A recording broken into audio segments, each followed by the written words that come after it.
Champion Lance was defeated. Yes!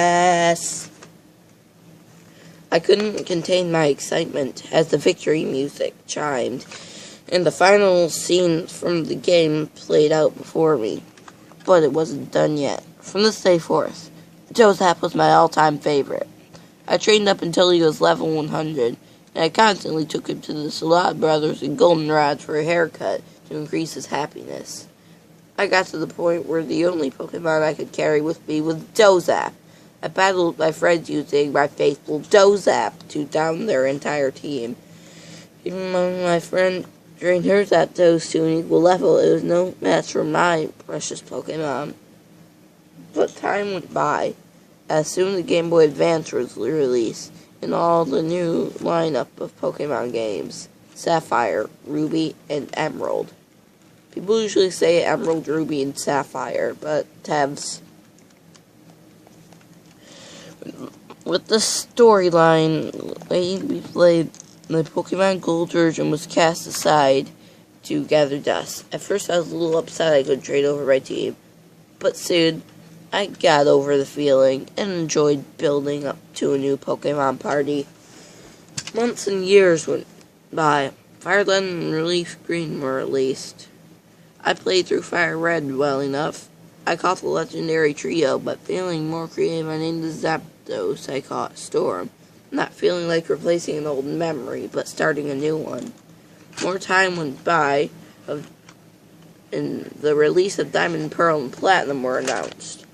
I ended up with Platinum, playing through it like any hardcore Pokemon fan would.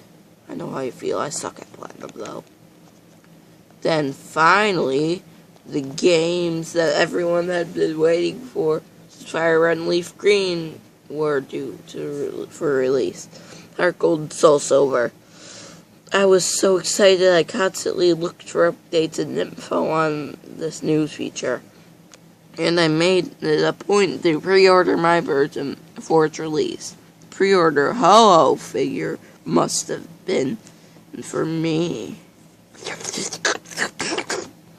Days passed, and finally the day came where the Pokemon games were out.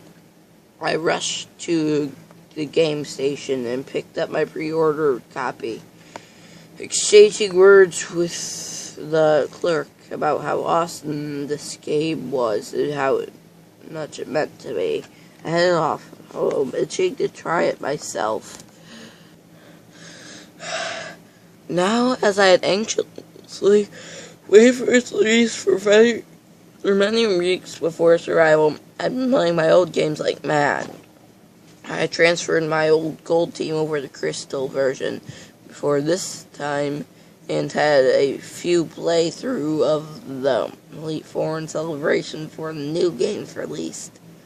So I was hoping for a nostalgic experience from my game.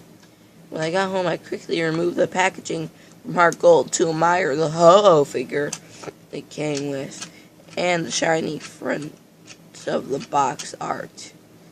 After roughly skimming through the booklet guide, I picked up the game cartridge and smacked it into my blue DS Lite. Wow, that's not something I'd do. That would probably break the cartridge.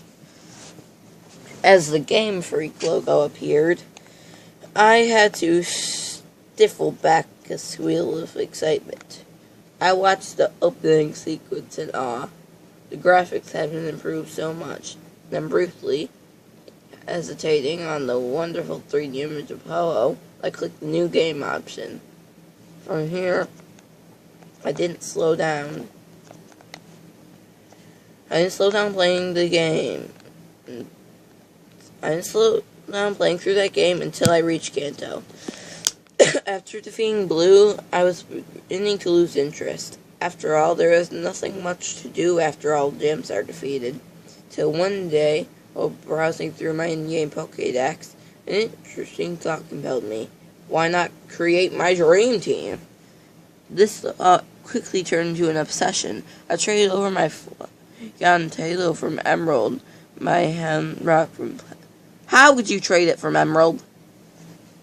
From Platinum, and finished off my team with a new Skarmory and Umbreon, already in Heart Gold. Now, as much as I loved my dream team, there was still one more empty slot that needed to be filled. I withdrew random Pokemon from my PC every now and then to fill the void, but the majority of the time, I had left it empty. I was saving it for a very special Pokemon. Recently, while searching the web, I found out that once you've beaten the gym leaders in Kanto, legendary birds became available to capture.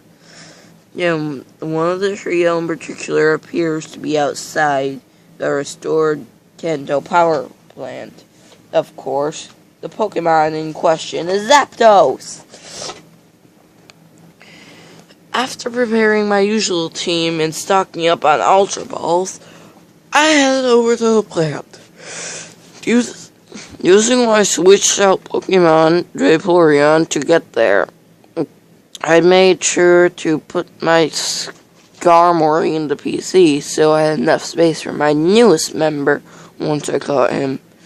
I arrived outside the power plant, hopping onto the land, and sure enough, there stood the wonderful overworld pixels of Zapdos. Without pause, I rushed up to the sprite and tapped the A button. The sprite gave out a familiar Zapdos cry, and the battle began. You're okay. Okay. Just, ow! Ow! My dear fell on